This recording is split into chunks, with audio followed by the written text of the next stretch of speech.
하니 하나님은 이미 지나간 것을 다시 찾으시느니라. 아멘. 우리 인생들의 수고와 그러한 애씀과 이런 어려움들은 언제 끝이 날까요? 오히려 하나님 말씀 성경에는요 이렇게 말씀하십니다. 그 수고와 그러한 짐과 애쓰고 땀 흘리고 그런 노력하는 것은요 하나님이 주셨다. 그것이 언제부터 시작되었고 무엇으로 기원합니까? 바로 하나님 떠난 이후에 뱀에게 들어간 사단을 저주하고 또 이후에 여자에게는 무엇을 하나님 떠난 이후에 하나님 앞에 범죄한 이후에 죽이셔야만 마땅한 그런 죄를 범한 인간에게 피할 길, 살 길, 여자의 손 그리스도 언약을 주심과 함께 여자에게는요 아이를 낳는 그런 고통을 더하시고 그런 아이를 또 뱃속에 두면서 그런 수고라고 표현이 나오는데 그러한 수고를 하나님께서 더하시는 그런 것과 또 남자에게는요 그러한 땅의 소산을 얻기 위하여 가시덤불, 엉겅퀴를 다 제거하고 땀을 흘리고 어렵게 겨우겨우 일을 하고 수고하여야 밭에 그런 채소를 얻을 수 있도록 하나님께서 하셨습니다. 또한 성경 말씀에 보니까 그런 수고와 그런 것들이 사람마다 먹고 마시는 것과 수고함으로 낙을 누리는 그것이 하나님의 선물인 줄 또한 알았도다. 전도자 지혜자의 그러한 시각이죠. 13절에 보니까 그렇게 나옵니다. 우리는 수고와 이러한 어려움과 애쓰고 땀 흘리는 것들을요 좀 언제쯤 그만해야 하나, 언제까지나 이어가야 하나 이렇게 생각을 하고 좀 어려워합니다. 어떻게 보면 그러한 수고가 참 선물이다라고 느껴질 만큼 이것이 하나님의 은혜다라고 느껴질 만큼 전도자와 같은 시각으로 그런 수고, 나의 일, 그런 업을요 어떻게 보면 소중하게 여긴 적이 있으십니까?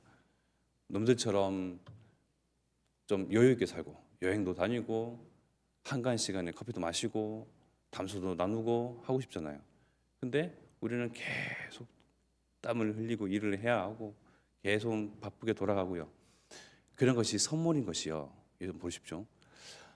요즘에 여러 가지 소문과 소리와 난리들 그러한 사건과 일들이 내 마음과 생각을 혼란스럽게 하는 것들이 많잖아요.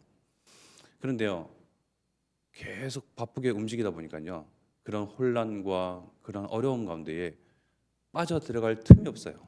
살짝 발을 담갔다가도 내가 죽겠는데 내가 힘든데요. 그런 것을 언제 느꼈냐? 저희 부모님의 삶을 보면서 그렇더라고요.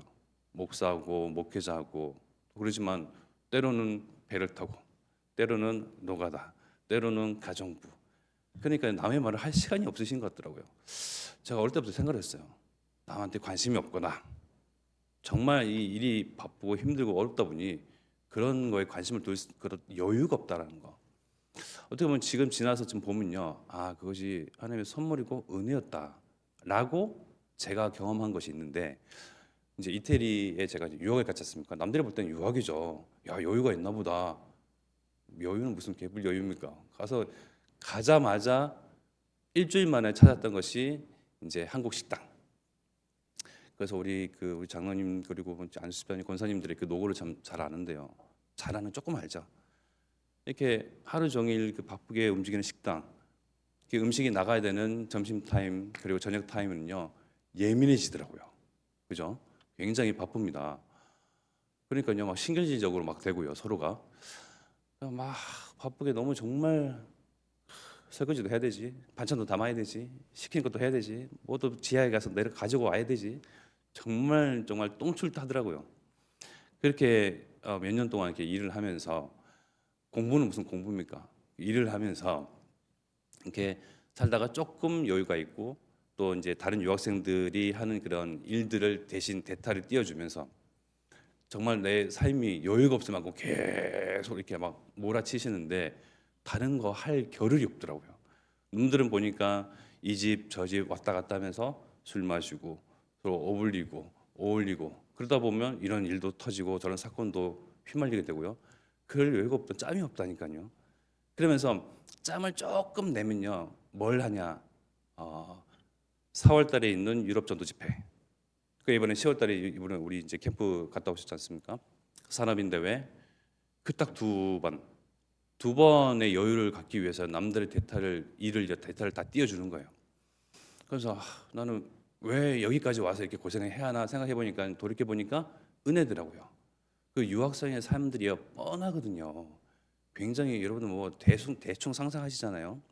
그러니까 거기에 휘말아 가지 않냐고, 거기에 유행 따라가지 않냐고, 그런 풍조에 물들지 않냐고, 이게 선교사님과 주회종들과 그런 전도 현장과 그런 말씀 겨우 틈이 있고 여유가 있다면 그렇게 은혜 받는 자리에 하나님께서 이렇게 몰아가시는데, 어떻게 보면 이렇게 어렵지만 힘들지만 그런 수고와 땀이 하나님의 선물이었고 은혜였다. 그리고 또 한 번 느낀 게, 이제 제가 육아하면서 이제 이제 자정쯤 되면 아내한테 주무실로 들어가시라. 그 이후부터 내가 보겠다. 아가가 잠도 안 자요. 내려놓으면 깨고요. 뭐 어찌나 예민한 건지 성격이 좀 거시기한 건지 모르겠는데, 그러면요 30분을 채 못 자고 새벽 예배에 이제 인도하러 나옵니다. 8월 달에 났잖아요. 9월 달 성격도 참 저는 융통성이 없어요. 놈들한테 맡기고 부탁하면 되는데 끝까지 제가 해내야 됩니다. 그냥 부탁이라는 걸 못해요. 그러니까요 좋겠더라고요. 그런데 내가 힘드니까요, 다른 소리, 소문, 어떤 것을 뭐 헤아리고 들여다보고 귀담아 듣고 관심 갖고 할 여유가 없다니까요. 내가 죽겠는데요. 그런 여러분도 똑같이 수고와 땀 흘림과 애쓰시고 막 열심히, 어떻게 보면 나 인생이 왜 이러나 싶을 정도로 계속 몰아치시는 것이요, 하나님의 선물이요 은혜라니까요. 여러 가지 난리와 소문과 소리, 사람들이 말하는 그런 여론 귀담아 들을 틈이 없어요. 나의 마음이 거기에 좀 동요도 되고 같이 흔들리고 같이 좀 잡아지고 해야 되는데요, 그럴 여유와 겨를이 없습니다. 어찌 보면 그것이 은혜라는 것을 빨리 발견해야 됩니다. 그리고요 두 번째, 하나님께서는 사람들로 하여금 영혼을 사모하는 마음을 주셨느니라. 11절의 말씀에 보니까 나오는데, 모든 사람들은 영혼을 사모하는 마음이 있습니다. 즉 구원과 영생을 받고자 하는 그러한 갈급함과 소망이 있습니다. 에이 나 구원 따위 필요 없다라고 말하는 정말 그런 무식한 사람들도요, 속으로는요 저 밑바닥을 들여다보면 나도 구원받고 싶소 합니다. 에이 하나님 어딨냐라고 말하는 떵떵거리는 그 목소리 큰 사람들도요, 사실은 자기 혼자 있을 때는요 신을 만나고 싶다. 모든 사람들은 하나님 떠나서 영적 문제, 또 정신 문제, 여러 가지 혼란과 여러 가지 막 그런 사건과 그런 문제 앞에서요 무너지기 마련이거든요. 그러면 의지할 때를 찾습니다. 그러나 다 포장을 하고 가면을 쓰죠. 엘리트일수록, 더 많이 배운 사람일수록 철저하게 감춥니다. 그래서 뒤에서 심란해하고 뒤에서 혼자 끙끙 앓다가 우울증으로 자살로. 그 가운데에 우리가 이번에도 캠프를 했지만 또 우리 늘 인생이 캠프 인생이잖아요. 이러한 저러한 사람들과 함께 어깨를 겨루고 어깨를 나누고 맞대고 피부를 닿으면서 마주하고 대화하고 같이 삶을 살아가는데, 그들은 결국은 영원을 사모하는 그 마음이 있다는 것을 간파하셔야 돼요. 결국은 그들도 하나님이 없다, 에이 하나님 어디 있어? 라고 캠프 현장에서 우리 인생에서 만나지만, 그들 또한 절대자 신을 만나고자 하는 것이 있습니다. 그런 마음을 하나님께서 주셨거든요. 그 마음속에, 각자의 마음속에 다 두셨습니다. 그렇다면 전도 쉬운 얘기가 됩니다. 나를 통하여서 하나님을 볼 수 있도록, 나를 통해서 구원받고 영생을 얻고 영혼에 이르는, 하나님 아는 그 진리에 이르는 그러한 지혜와 지식과, 나를 통해서 그런 기쁨과 참 평안과 안식이 그들에게도 전달되도록요 우리 삶 가운데 보여버리면 됩니다. 그죠? 내가 증인이 되어버리면 됩니다. 어려운 것이 아니에요. 우리는 실제 하나님 믿는 사람이잖아요. 신앙인이거든요. 신앙인은 무엇입니까? 그리스도의 아는 향기를 드러내고 그리스도의 냄새를 내뿜는 사람들입니다. 아, 저 사람은 뭔가 이런 어려운 난리와 환난과 그러한 문제 속에서도 흔들리지 않고 일관되게 우직하게 그저 자기 맡은 일 소임을 다하면서 뭔가 다른 사람과의 그러한 말, 행동, 표정, 느낌 그것들을 다 사람들은 느낀단 말이에요.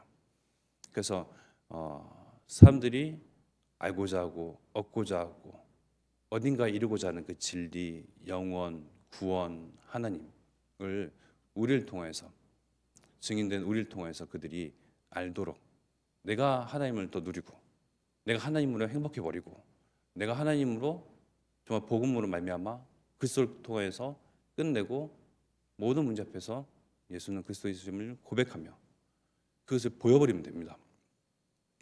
그리고 세 번째 뭡니까?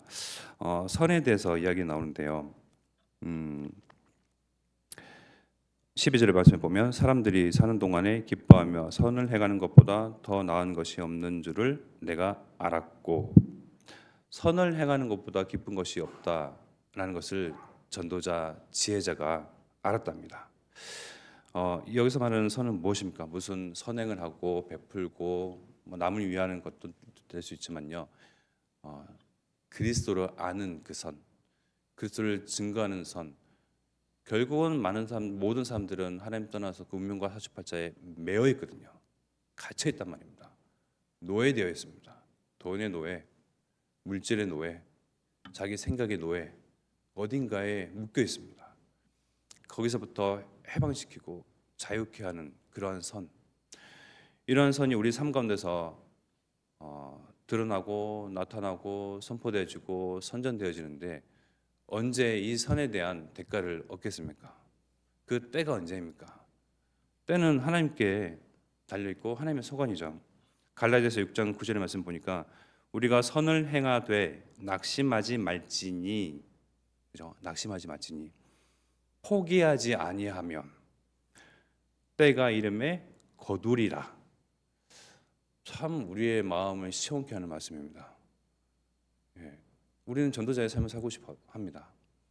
적어도 참소망교회에 모인 저와 여러분들 모든 성도들은 하나님 사랑하는 자들입니다. 30년 동안 다락방 전도 훈련 받아왔습니다. 전도 아니면요 우리 삶에 낙은 없습니다. 선교 아니면요 살아갈 이유가 없는 사람들입니다. 다 한 분 한 분 보면요 하나님 앞에서 소중한 분들이죠. 전도하고 남을 살리고 시대를 살리고자 하고 그리고 다가오는 또 후대 그들에게 정말 내가 가지고 있는 복음 정신 중심을요 전달하고자 하는 소중한 사람들입니다. 또 우리의 삶 가운데서 뭡니까? 사람들을 향해서 현장을 향해서 막 두드리잖아요. 선을 행하고요. 또 여유를 보이고요. 하나님 아는 그런 지혜와 지식이 그들에게 임하기를 기도하고요. 애타는 마음, 답답한 마음으로 선을 행하고 있습니다. 내가 알게 모르게 하나님 아는 그런 선을 다 보이고 있는데 언제 그것을 열매로 거둡니까? 도대체 호남세계 후대복음화는 성취되고 이루어지고 있습니까? 낙심하지 말지니 포기하지 아니하면 때가 이름에 거두리라. 지금 우리가 심을 때죠. 뿌릴 때입니다. 전달할 때입니다. 증거할 때입니다. 호남세계 후대복음화는요 하나님께서 한 걸음에 내딛어서 그 때에 다 거두십니다. 우리는 거기에 소망을 두는 거죠. 거기에 믿음을 두고요. 그 일에 증인이 되는 것입니다. 그래서 정말 우리 삶 가운데서 마음껏 그리스도를 아는 또 그리스도를 닮는 결론난 그런 선을 사람한테 내보이고 선보이면서 그 때는 하나님께 맡기고 또 하나님께서 절대주권 가지고 우리에게서 행하시는 모든 것 가운데에 순복하고